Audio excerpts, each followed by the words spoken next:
Bonjour à tous et bonjour à toutes, je vous souhaite la bienvenue pour ce nouveau podcast. Et cette fois-ci, sur le thème du mal infligé au runner au sein de ce lien.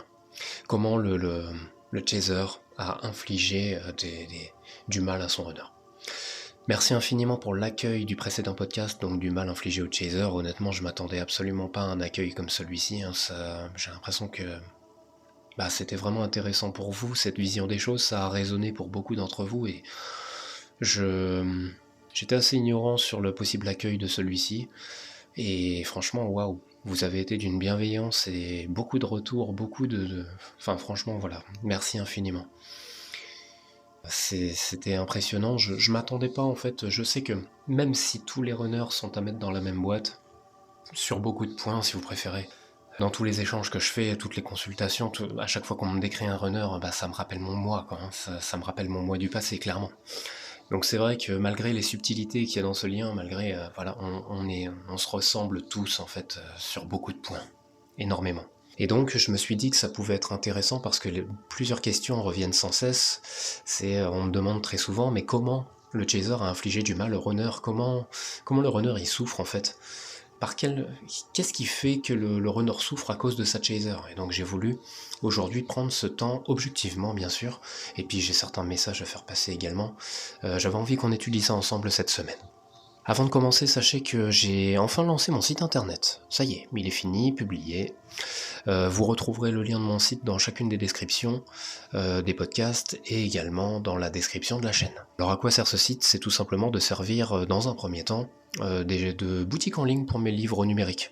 Si vous préférez Amazon, même si c'est top pour démarrer, top pour être dans l'auto-édition, top pour se passer des maisons d'édition, ça a quand même des limites vraiment très visibles, et surtout au niveau de la tarification, de la gestion, de la visibilité sur les ventes, je trouve ça vraiment trop complexe.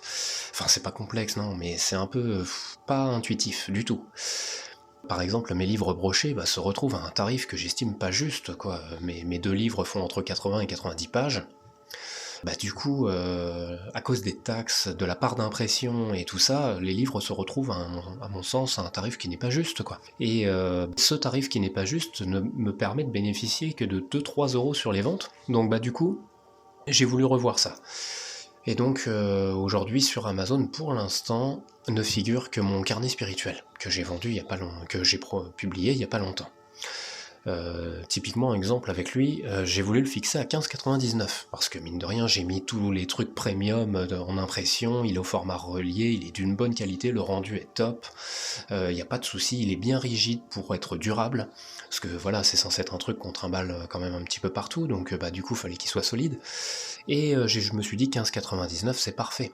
Et en fait, avec les taxes, il passe à 19,19 €. Donc, si je veux essayer de déduire le prix en fonction de la taxe, en fait Amazon ne m'y autorise même pas parce que à ce moment-là, le coût de l'impression n'est même pas comblé et moi à ce moment-là je perçois zéro. Enfin vous voyez, il y a ce type de problématique et j'ai eu envie de régler ça en tout cas au niveau des livres numériques. Et donc ça me permet de pas du tout modifier le prix mais moi d'en percevoir 100% quoi. Et ça permet que toute la vente des livres arrive sur mon compte PayPal et ça me permet comme ça voilà de bien gérer les ventes dans le but que à chaque fin de mois je prenne un pourcentage de toutes les ventes du mois et que je les mette sur un compte à la nef qui sera donné à des associations tout simplement. Ça fait longtemps que je pense à ça, ça fait longtemps que je veux faire ça et j'ai enfin réussi à trouver le bon équilibre.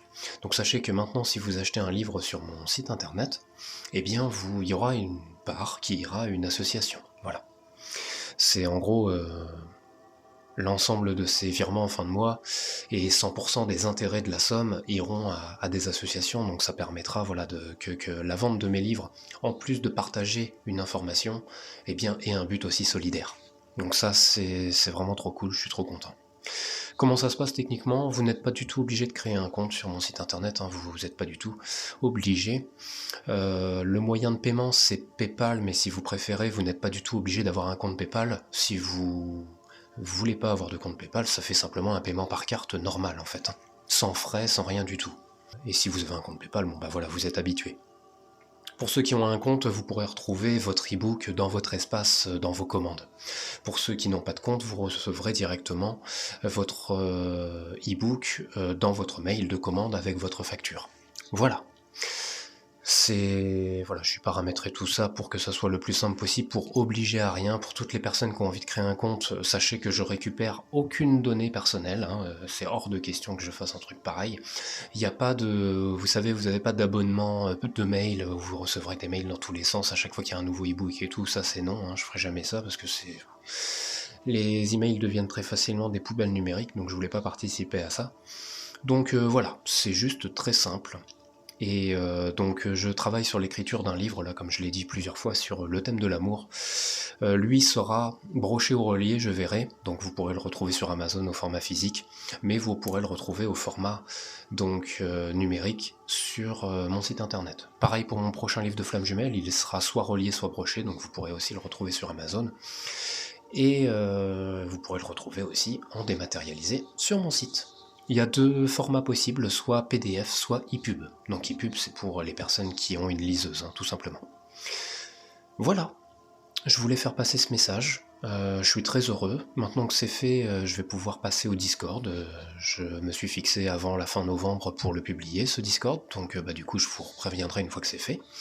Et puis, ce site va évoluer parce que je vais me lancer dans les soins énergétique et puis dans le magnétisme, donc il y aura un onglet rien que pour ça, et je vais y travailler au courant du mois de décembre. Donc en gros, pendant que je travaillerai sur cet espace-là, ça apparaîtra pas sur mon site, voilà, ça sera pas une page qui sera publiée en ligne, je pourrai dessiner la maquette de cette page tranquillement.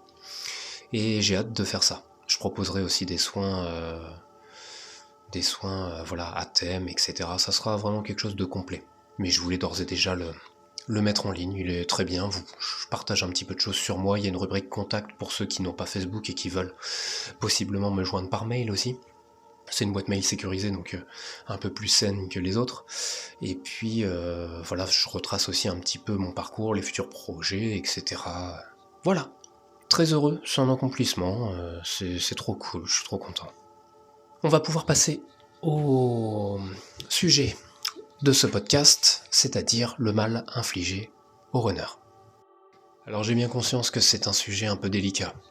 Tout simplement parce que, comme 98% de l'expression sur ce lien est fait par les chasers, forcément c'est un petit peu compliqué de mettre en lumière un petit peu tout ce que le chaser peut faire de mal envers le runner. J'ai bien conscience du poids de ce podcast en fait, hein, tout simplement. Depuis que j'ai lancé les podcasts, c'est vrai qu'il y a beaucoup de chasers qui renvoient beaucoup de colère, beaucoup de rancœur, qui des fois me visent personnellement, sans connaître, sans rien du tout. Donc du coup c'est un peu particulier. Aujourd'hui j'ai une vision bien arrêtée de la situation, c'est-à-dire que moi je pars du principe que les deux souffrent tout autant. Il n'y a pas en fait de compétition victimaire à faire, les deux souffrent autant dans ce lien en fait, hein. C'est pas plus facile pour l'un ou plus difficile, c'est vrai que on entend beaucoup de choses, comme quoi faut peut-être qu'il travaille le runner, ou alors pendant que le chaser souffre, le runner vit sa meilleure vie. On entend beaucoup de choses comme ça qui moi me paraissent aberrantes. Et du coup, il y a quelques petits messages à faire passer dans ce podcast. Si vous préférez, voilà, moi je pense que les deux souffrent tout autant. Cette souffrance peut être en décalé, elle n'est pas forcément vécue intensément au même moment.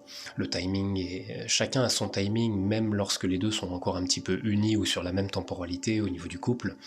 Mais les deux ont une souffrance équivalente. Simplement, elle n'est pas faite de la même manière. L'énergie est quand même assez différente. Le runner, s'il souffre, c'est en grande partie grâce à lui-même, oui, on peut dire à cause ou grâce, hein, parce que cette souffrance est utile pour lui. Donc, c'est à cause de la prison dans laquelle il s'enferme lui-même, dans laquelle il se convainc qu'il est en sécurité, qu'il souffre. Le chaser, s'il y a de la souffrance, c'est bien évidemment à cause de son monde extérieur qui très souvent ne va pas du tout, et à cause de sa blessure et tout ça bien sûr, mais les actes du runner font ce mal tout de même. Donc malgré que le chaser fasse mal d'une multitude de manières, on va pas se mentir, dans la répartition de ce qui est envoyé à l'autre, le runner a tendance à avoir ce poids supplémentaire qui fait que visuellement ça donne l'impression que le runner fait plus de mal que le chaser n'en fait, vous voyez. Mais hormis cette idée, les deux souffrent autant. Le runner, il faut automatiquement partir du principe que sa blessure du rejet lui pourrit la vie, en fait. Hein. La blessure du rejet, c'est un enfer. C'est vraiment un handicap émotionnel hyper important parce que ça touche pratiquement tous les sujets de l'existence. Et à cause de ça, le chaser en est très souvent le bouc émissaire, même si ce n'est pas nos intentions. Le chaser, faut bien comprendre que c'est la dernière personne au monde à qui on a envie de faire du mal. Mais c'est prévu que l'on fasse ce mal, hein. C'est prévu parce que le chaser ne peut pas travailler, faire son travail, faire son développement, continuer sur sa route, franchir les étapes qu'elle doit franchir si le runner ne tape pas exactement là où ça fait mal. Ce qui est triste dans cette histoire, c'est que le chaser a très souvent beaucoup de personnes qui vont appuyer là où ça fait mal. Hein. Les parents, le père si c'est une femme, la mère, laisse tomber. Des amis, ses relations sentimentales, des pervers narcissiques, forcés à grandir beaucoup plus rapidement que son rythme naturel. Mais tout ça ne va jamais permettre un travail aussi important que ce que le runner va faire comme mal. C'est ça qui est fondamental en fait, c'est que si le runner a besoin du chaser pour avancer, c'est exactement la même chose en inverse. Le chaser a besoin du mal de son runner pour avancer, grandir, se transcender, obtenir cette expansion de son être. Donc oui, la colère des chasers, je la comprends. Si vous préférez, la motivation principale de faire ces podcasts, c'est dû à ma nuit noire de l'âme et à mon éveil.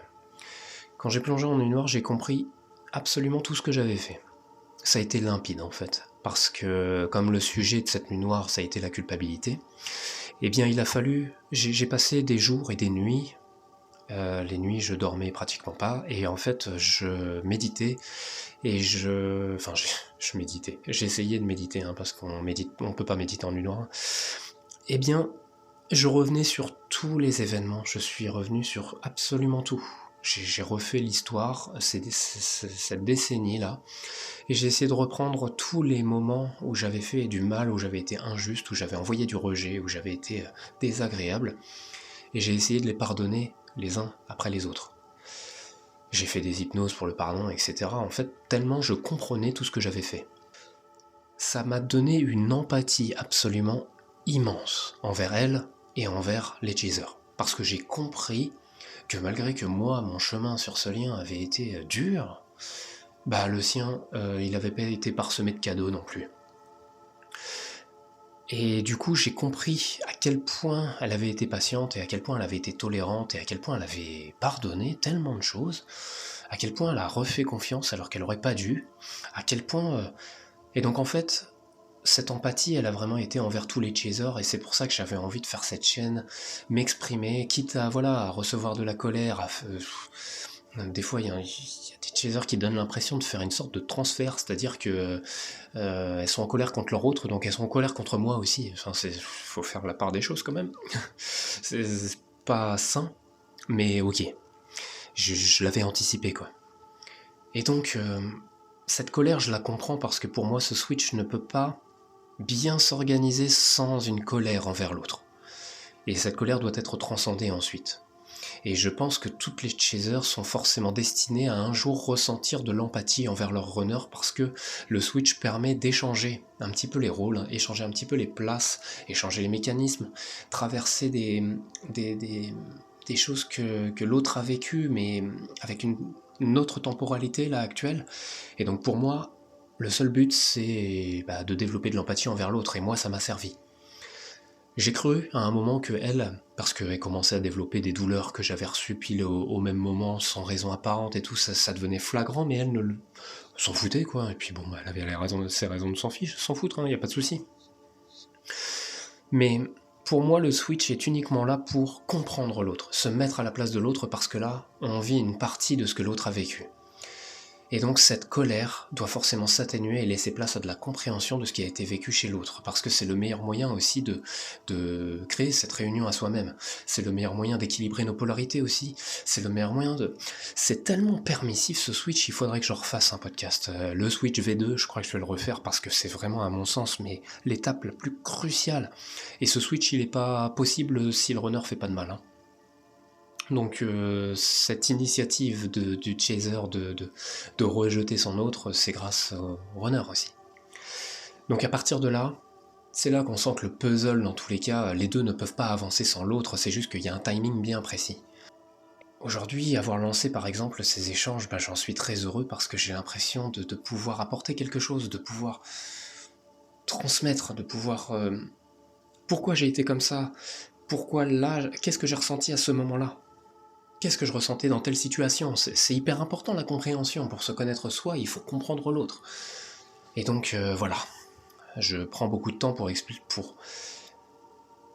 Il faut arrêter avec cette compétition de qui a le plus souffert ou c'est la faute de qui. Évidemment qu'il y a des runners qui font des choses horribles. Qui sont vraiment à la limite de l'acceptable sur ce lien. J'ai entendu des histoires de runners qui eux avaient je sais pas combien de relations et qui interdisaient à leur autre d'en avoir une par exemple. À quel moment c'est possible ça? Il y a vraiment des choses aberrantes. Moi j'ai l'impression d'avoir été loin avec ma vision de prenez juste conscience que moi j'ai un contrat de loyauté, donc du coup j'ai pas été trop loin avec des énergies tierces, avec des trucs, avec d'autres femmes et tout, j'ai pas été trop loin là-dedans. Mes yeux étaient tournés vers elles, mais bon, c'est pas pour autant que j'ai été meilleur, quoi. Donc j'ai l'impression, que j'ai fait, fallait pas que je fasse pire, quoi. Mais il y en a qui ont fait encore pire, il y en a qui ont fait largement pire, il y en a qui sont bien plus atroces. Donc je comprends en fait. Je comprends qu'il y ait cette sensation que le chaser c'est le coupable, mais non, il n'est pas coupable le runner. Alors, typiquement, on va commencer à rentrer dans le vif du sujet. Que fait le chaser qui est déplaisant pour le runner? Qu'est-ce qui lui fait du mal? Il y a une multitude de choses. Il faut prendre conscience un petit peu de la nature de cet individu, de son comportement. On est sur un être sans l'enfermer et sans mettre de catégories, de boîtes, etc. Je vais essayer de dire des choses qui peuvent correspondre à beaucoup de runners. Il peut très bien y en avoir qui n'ont pas ces points, mais on va essayer de généraliser un petit peu. Et j'apporterai un point de vue personnel juste après.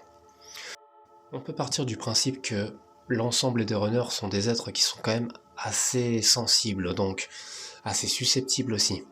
On est sur des êtres qui vont vraiment avoir très peu de confiance, très peu d'estime, et qui vont avoir énormément de mal avec l'idée qu'on puisse le leur rappeler. Ce qu'il faut comprendre, c'est que tout ce qui est perçu de mal de notre chaser, ce sont des choses que l'on a déjà vécues d'une multitude de manières, par nos parents, par notre famille, par nos amis, par nos collègues, et même des gens random en fait. Le rejet, sentir qu'il y a une accusation vers nous, sentir qu'il y a que là on nous pointe du doigt, que l'on met en lumière nos défauts. Ce sont des choses que l'on a vécues à de très nombreuses reprises. C'est pratiquement une énergie avec laquelle nous vibrons en permanence, donc pratiquement le 3/4 de nos interactions vont être sujets à cette énergie de rejet. Et la lune de miel, on se fait avoir aussi par cette lune de miel, c'est-à-dire que moi la lune de miel aujourd'hui je la vois comme le meilleur moyen de nous vendre, de nous proposer une merveilleuse bande-annonce pour qu'on aille voir le film. Et donc du coup, on n'a aucune conscience qu'en allant à la séance, là, on a mis et ça sera pas plus possible de sortir de la salle, vous voyez. Il a fallu nous motiver par une bande-annonce de dingue. Là-dessus, on n'est pas très différent du chaser. Là, les deux ont un point commun complètement égal. Et donc, on part du principe que notre chaser, avec ce qu'elle nous a renvoyé pendant cette lune de miel, avec cette énergie, elle nous a renvoyé que là peut-être on pourrait vivre quelque chose de différent. C'est un être différent, on le sait, mais on essaye de l'occulter parce qu'on ne comprend pas.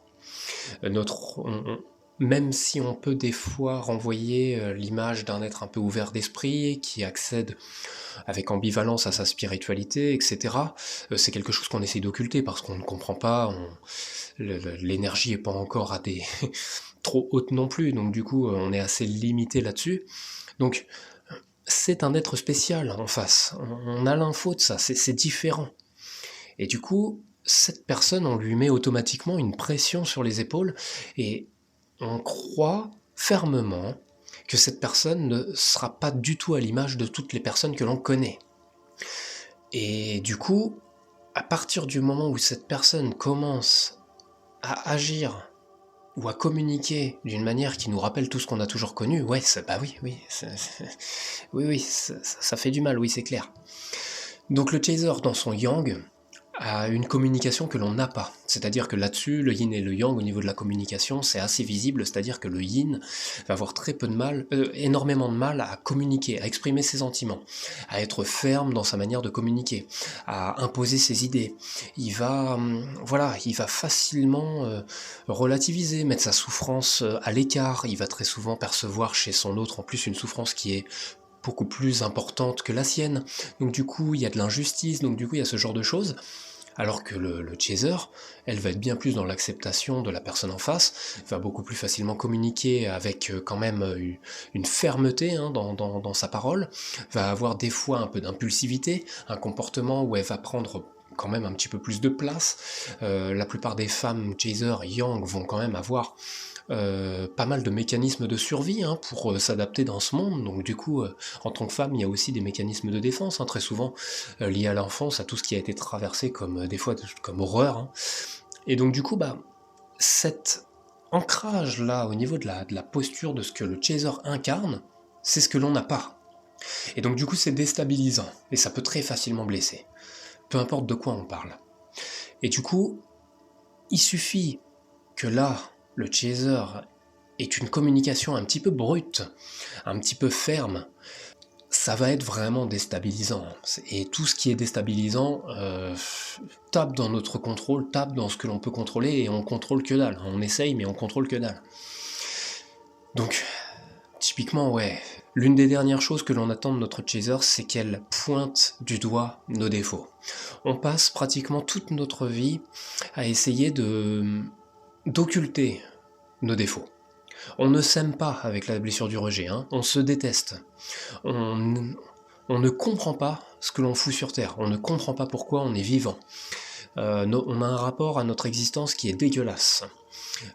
C'est-à-dire que c'est très souvent pour ça qu'on a tendance aussi à dépendre du regard du monde extérieur, parce que sans le regard du monde extérieur, on ne vit pas. On vit à travers quoi en fait? Pas à travers notre propre regard. Donc au regard de qui? On vit au regard de personne. C'est pour ça qu'on est des caméléons, que l'on s'adapte, qu'on essaye de plaire à tout le monde. Parce qu'on veut que les gens nous apprécient. Et donc on va déterminer avec justesse ce qu'il faut incarner, là, dans l'apparence, pour plaire à l'autre. Alors quand je dis l'autre, c'est pas le chaser, mais des collègues, de la famille, des amis, n'importe quoi. On va très facilement percevoir ce qu'il faudrait incarner, ce qu'il faudrait rendre visible pour que la personne nous apprécie. Et on va dépendre de ça. Notre chaser, c'est la seule personne dans ce monde qui est capable de voir au-delà de notre masque, qui est capable de voir qui on est vraiment. Et ça nous déstabilise à un point inimaginable. C'est-à-dire que tant qu'on n'a pas guéri cette blessure du rejet, on est dans l'incapacité d'être face à un miroir. Et notre autre, c'est notre miroir parce qu'elle nous voit tel que nous sommes et elle voit qui on est. Et donc, ce qui est encore plus horrible au travers de cette idée en tant que runner, c'est que le chaser mette là, avec des mots, avec sa communication ou même avec de la colère ou de la frustration, nos défauts. Et des défauts, on en a plein, parce qu'on n'est pas bon socialement, on n'est pas bon professionnellement, on a tendance à se sacrifier au travail, on a tendance à faire 1000 fois plus que ce qu'on devrait faire, on a tendance à être naïf, on a tendance à être crédule, on a tendance à être suiveur, on a tendance à se conformer à la société, conformer à notre famille. La seule personne qui a toutes les vérités pour notre existence, c'est notre chaser, et on ne veut pas écouter cette vérité. Donc on va plutôt aller dans le sens du conformisme. Et ça fait du mal à notre chaser. Ça, c'est compliqué, que sa voix ne porte pas suffisamment alors qu'elle a toutes les clés de notre existence. C'est notre Dieu, en fait. C'est vraiment comme si là, votre guide vous murmurait à l'oreille tout ce qu'il fallait faire pour que vous soyez à un niveau divin. Là, c'est pareil. Pour moi, elle a eu toutes les clés de mon existence. Elle me les a rabâchés. Elle a essayé, hein, le lavage de cerveau, la douceur, la colère, tous les messages qu'elle avait à me faire passer, elle a essayé d'une multitude de formes, j'ai été dans l'acceptation de rien. J'ai été dans l'acceptation quand il était trop tard, quand elle avait envie de se barrer. Donc du coup, je pense que c'est totalement inutile pour une chaser de s'enliser dans le fait de faire rentrer une information, parce que le gars là, il est hermétique. Il est hermétique à la vérité. Il est hermétique à ce qui... la lumière sur ses défauts. On a conscience qu'on n'est vraiment pas des bons êtres sur le moment. On a conscience. On le sait. C'est simplement qu'on occulte absolument le trois quarts de ce qui se passe dans notre vie. S'il y a autant de fuites, que ça soit professionnel, amical, familial,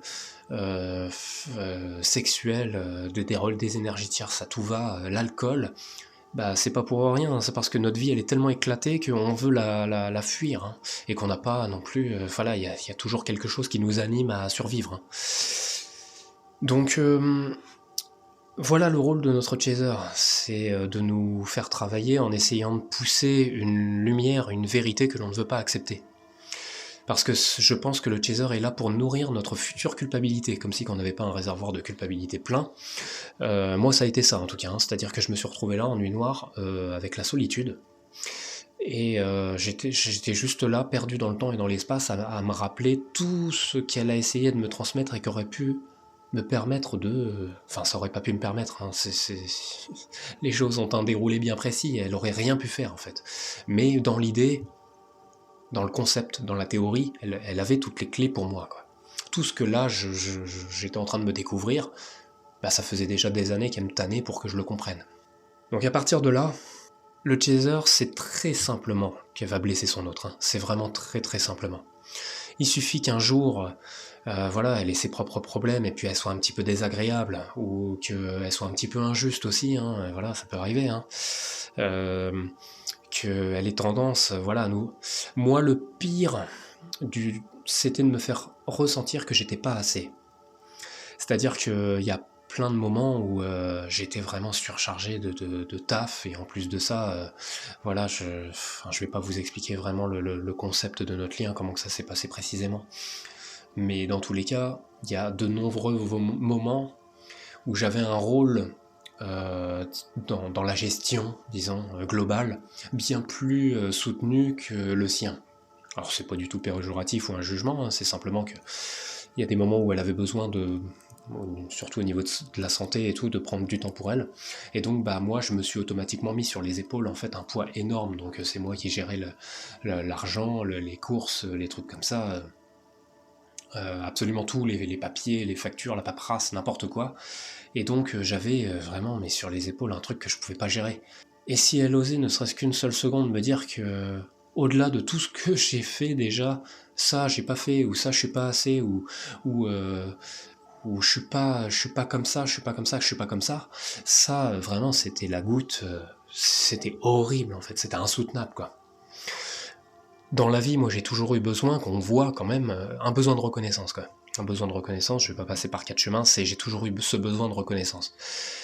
Et il y a quand même de très nombreux moments où cette reconnaissance, je l'ai pas eu de sa part, et je pense qu'elle a dû. Elle a dû me faire travailler là-dessus pour que je m'éloigne en fait d'un besoin de reconnaissance. C'est-à-dire qu'à partir du moment où tu sais que tu fais les choses bien, à partir du moment où tu es confiant en toi, à partir du moment où tu sais que tu gères, s'il y a quelqu'un qui te dit que tu gères pas, t'en as rien à cirer en fait. C'est comme ça. Tu dois être suffisamment ancré là pour être autosuffisant, et la vie du monde extérieur, rien à cirer, c'est sa perception, on s'en fout.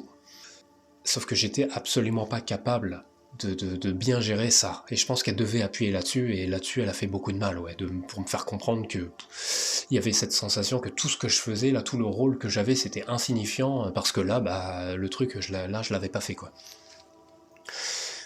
Et puis oui, c'est une femme vraiment très impulsive, qu'il faut pas non plus trop pousser, sinon ça gueule assez facilement. Et ça, pour moi, même si j'avais tous les défauts du monde, je partais du principe qu'on pouvait quand même communiquer sainement. Alors c'est peut-être complètement exagéré avec votre perception à vous, et c'est ok, je comprends bien.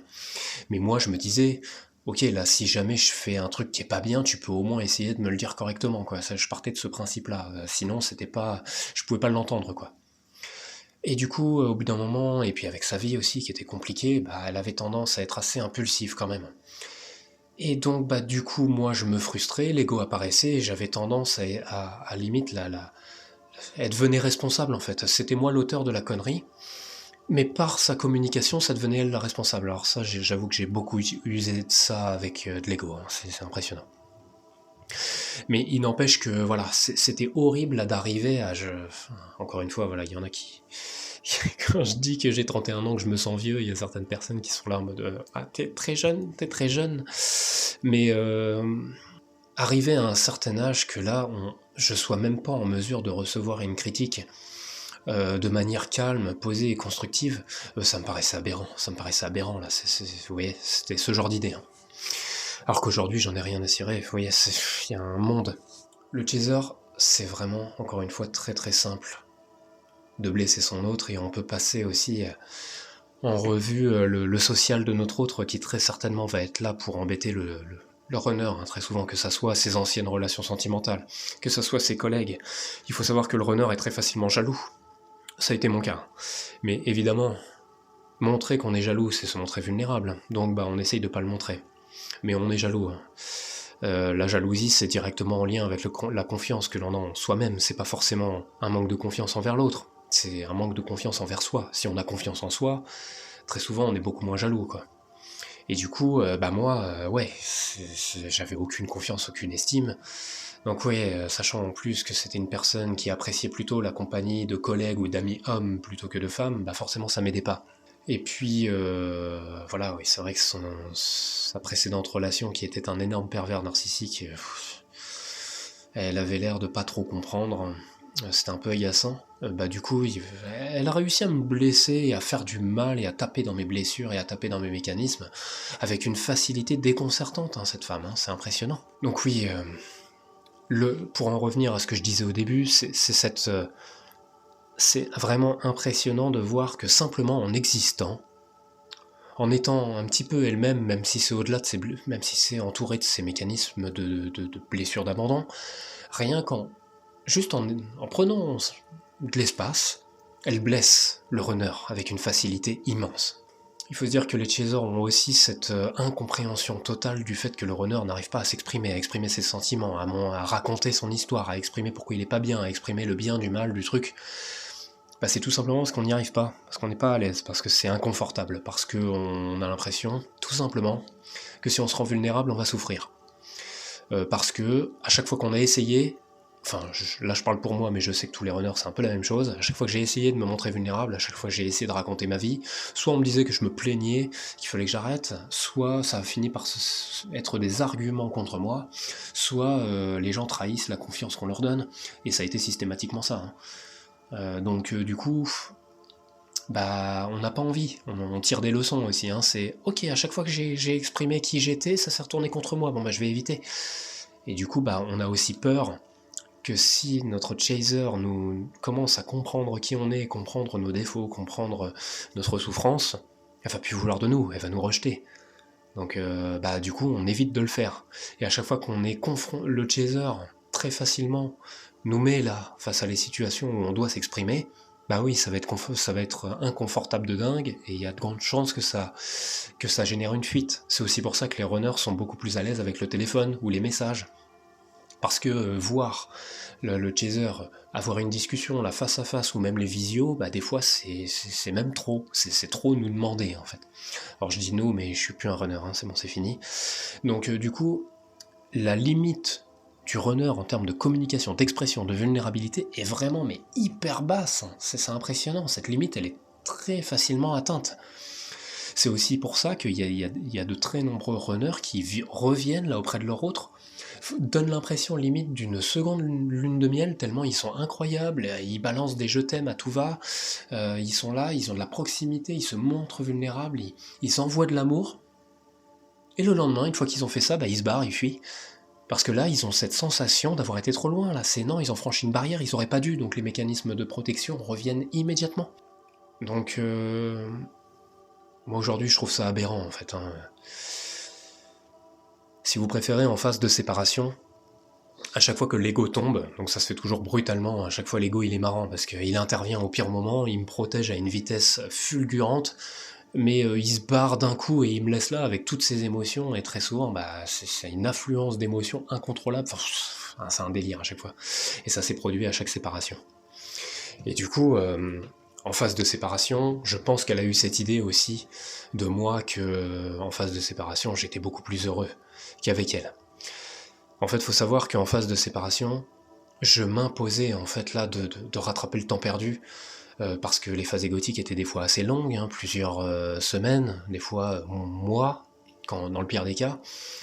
Du coup, quand là je me retrouve moi-même, et que du coup il y a le manque d'elle incroyable, forcément, j'ai pas envie là de revenir comme ça du jour au lendemain, j'ai surtout envie là de revenir changer, métamorphoser, et pas de juste profiter que l'ego est tombé, sinon il va revenir super vite, j'avais envie aussi de lui prouver des choses.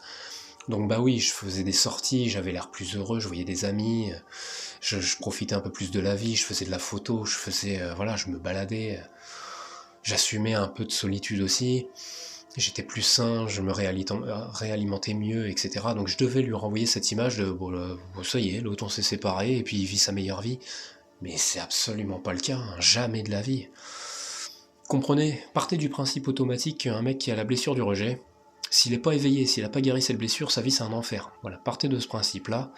C'est la blessure du rejet, c'est un enfer. Voilà, c'est un enfer.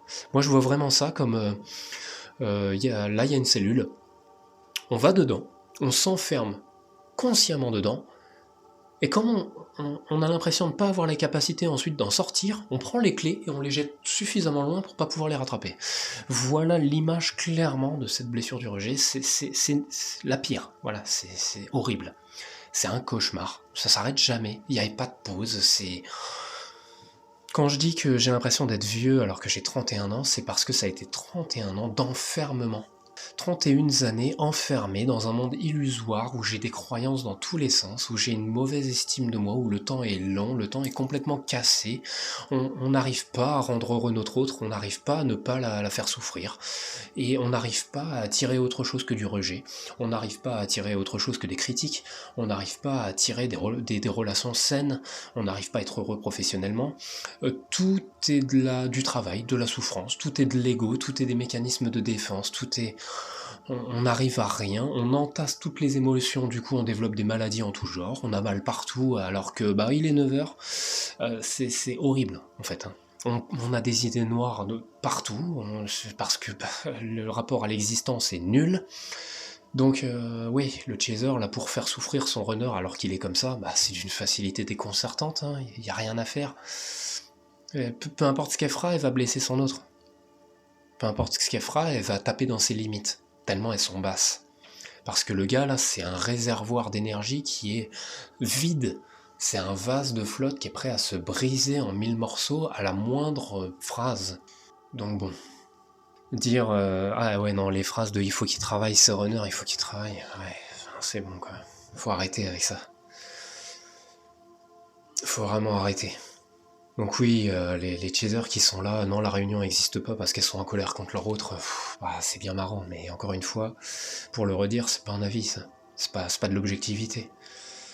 Donc sachez que moi je suis ultra reconnaissant, parce que si j'en suis là, c'est grâce à ma chaser, y a pas... Voilà.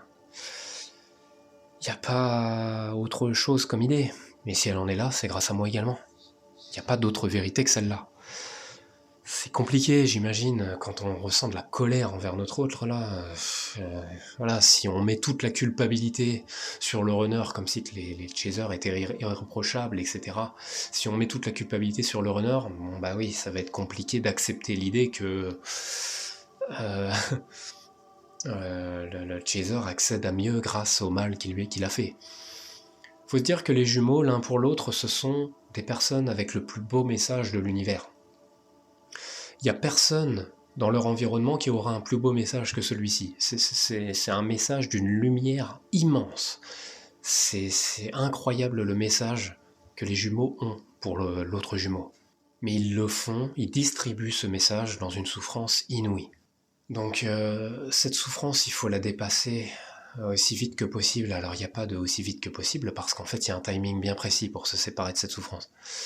pour se séparer de cette dualité, pour se séparer de cette énergie négative là de culpabilité, de y a un coupable, etc. C'est voilà, un petit peu. J'ai l'impression d'avoir distribué mon message.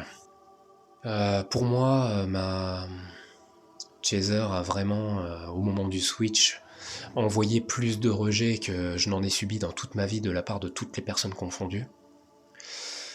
Moi aussi, j'ai été en colère contre elle. Moi aussi, je lui en voulais très fort. Parce que, c'est comme ça. Et du coup, j'ai réussi à passer à autre chose. J'ai réussi à libérer ça. J'ai réussi à accepter qu'elle devait faire ça. J'ai même compris pourquoi elle avait fait certaines choses dans un ordre précis, et pourquoi, et qu'est-ce que ça me devait me faire nettoyer, libérer par rapport à l'enfance et tout. Enfin, il y a une raison à tout. La souffrance, elle n'est pas là par hasard. Le chaser, il n'appuie pas là où ça fait mal pour rien chez son runner, et inversement. Le chaser, il veut... le problème, c'est qu'il est bienveillant la plupart du temps. Et donc, il veut aider son runner. Il y a un rôle de sauveur inouï, très souvent, chez le chaser. Elle veut sauver son autre. Elle se sacrifie même pour ça. Elle sacrifie son temps, son énergie, son être pour essayer d'aider son runner à mieux vivre. Mais elle le fait inutilement. Parce que le donner et recevoir est complètement mauvais. Bon, le rôle de sauveur, c'est de la toxicité, c'est des blessures, donc c'est rien de sain, absolument pas. Typiquement, moi, c'est vrai que quand ma chaser était là en train de me dire que elle a quand même beaucoup fait pour moi, c'est vrai qu'avec mes souvenirs, il y a quand même beaucoup qui était fait par dépendance, qui était fait par rôle de sauveur. Donc bon, dans cette histoire, si on n'est qu'un prétexte pour nourrir la blessure de l'autre, bon, c'est pas forcément d'une aide ultra altruiste tout ça, faut aussi être objectif. C'est la blessure du rejet, elle est complètement cancer, et elle est horrible pour le chaser, mais bon, la blessure d'abandon, pour le runner, c'est pas un cadeau non plus. Donc sachez qu'aujourd'hui, moi j'ai une vision bien déterminée des choses, c'est-à-dire que cette année, il y a eu un nombre, à mon avis, incalculable de switch, de missions de vie qui se sont dessinées, d'éveil. C'est vraiment une année hyper fondamentale pour les flammes jumelles. Il faut aussi se rappeler de ça. On est tellement à un moment donné focalisé sur le couple, focalisé sur l'autre, qu'on en oublie qu'on est des êtres qui ont une mission absolument immense en fait, qui dépasse l'entendement. Et du coup, je pense que l'année 2026 va vraiment être hyper fondamentale également. Elle va construire, à mon avis, tellement de lumière qu'il va y avoir beaucoup de pardon, beaucoup d'empathie, Je pense que ça va être beaucoup plus apaisé, beaucoup plus... Je pense qu'on va tous au même rythme, tous les liens vont au même rythme vers la même destination, c'est impressionnant. C'est pas pour rien qu'il y a autant de switch qu'on me... Voilà, c'est impressionnant, le 3/4 des personnes qui sont venues me prendre une consultation, c'était des personnes qui étaient à cette étape-là, soit pas loin du switch, soit qui viennent de le faire, soit qui l'ont fait depuis un moment. On est tous au même endroit. Faut se rappeler de ça en fait, donc accuser l'autre, ça sert à rien, ça sert à rien du tout. Et faut pas oublier que voilà, c'est pas que l'aspect du couple qui est important, c'est pourquoi on a ce rôle, pourquoi on est des âmes bien différentes, pourquoi il y a un poids aussi sur nos épaules d'une certaine manière. Donc du coup, je pense que parce que j'ai infligé tout ce mal, ça me paraissait naturel d'essayer de transmettre mon message, d'essayer d'aider tous ces chasers à avancer, à répondre à leurs problématiques, parce que comment on peut se sortir de cette colère si on ne comprend pas pourquoi il a fait tout ça? Ça semble injuste en fait, le chaser doit aussi passer par cette injustice, et du coup, tout paraît injuste lorsqu'on ne comprend pas pourquoi c'est arrivé. Et c'est pour ça que moi j'avais besoin de répandre ma vérité, répandre mon expérience, parce que j'avais besoin, dans ce monde où il y a trop peu de runners qui s'expriment, j'avais besoin d'exprimer le pourquoi. Pourquoi il y a la souffrance du chaser? Pourquoi il souffre? Pourquoi il fait ce mal? Pourquoi truc? Mais sauf que pour la même raison, comme il y a très peu de runners qui s'expriment, il y a trop peu de... Le chaser a aussi sa part de responsabilité, littéralement. Même si elle a beaucoup donné, même si elle a beaucoup sacrifié, même si elle a aimé autant qu'elle l'a pu, elle a fait du mal. Donc il faut un équilibre. C'est les deux souffrent tout autant. Simplement, comme les deux ont des blessures différentes, forcément cette souffrance est infligée différemment. Le chaser, c'est parce que là, elle trouve un être où elle croit qu'elle pourra obtenir ce qu'elle mérite tant. Elle trouve là un être spécial et elle a cette capacité à aimer et elle veut qu'on l'aime en retour. Le runner, c'est un combat contre lui-même qui est incessant. Un combat contre son existence. Un combat contre ses propres démons. Et c'est le chaser qui en paie les frais. Mais il faut voir ça comme un 50-50 et arrêter de mettre tout le poids sur les épaules du runner. C'est un messager, hein, faut pas l'oublier. Voilà. J'espère que ça vous aura plu. J'espère que ça aurait été agréable à entendre. J'avais vraiment besoin de fournir ça, c'était important. Autant j'ai beaucoup parlé de moi, de la blessure du rejet, des trucs comme ça, mais cette thématique précise, la souffrance du runner, je l'avais pas encore abordée. J'ai envie qu'il y ait des runners qui s'éveillent, j'ai envie qu'il y ait des runners qui comprennent. Malheureusement, on va pas se mentir, quand des chasers me disent que là, elles ont switché, ben c'est la meilleure nouvelle. Ça veut dire que le runner a fait suffisamment pour que le chaser switch, et ça veut dire qu'en switchant, elle va permettre à son runner là de vivre toutes les étapes les plus fondamentales pour qu'il sorte de sa prison. Le switch, c'est la meilleure étape, c'est l'étape la plus fondamentale, elle est hyper pertinente.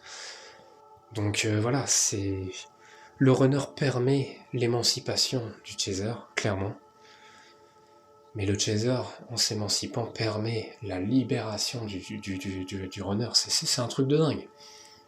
Tout est parfaitement orchestré. Hein. C'est un puzzle qui s'organise, qui se remplit pièce par pièce d'une manière totalement limpide. Donc faut pas mettre de résistance, faut pas mettre de colère, faut s'en libérer le plus vite possible. Faut avoir foi, clairement. Elle est là, elle demande juste à ce qu'on s'en serve. Voilà. Merci à vous de m'avoir écouté. Encore une fois, c'est ma vérité, mais elle me semble quand même bonne dans l'équilibre. Il y a besoin de ce genre d'avis parce que c'est tout le temps la même chose. Le runner est comme ci et comme ça. Le runner, c'est qu'un con. Le runner vit sa meilleure vie. C'est bon. Dans tous les cas, je vous souhaite de prendre soin de vous vraiment. On est dans une période vraiment intéressante, vraiment complexe. Il y a beaucoup de tensions, beaucoup d'énergie. On est happé beaucoup par les énergies négatives aussi. Faut comprendre qu'on est des lumières incroyables et que forcément c'est sujet à des choses un petit peu moins cool. Donc faut s'accorder du temps, faut trouver l'équilibre, faut s'offrir de l'amour à soi parce que la réunion, avant d'être vers l'autre, elle est vers soi. Prenez soin de vous. Je vous dis à bientôt.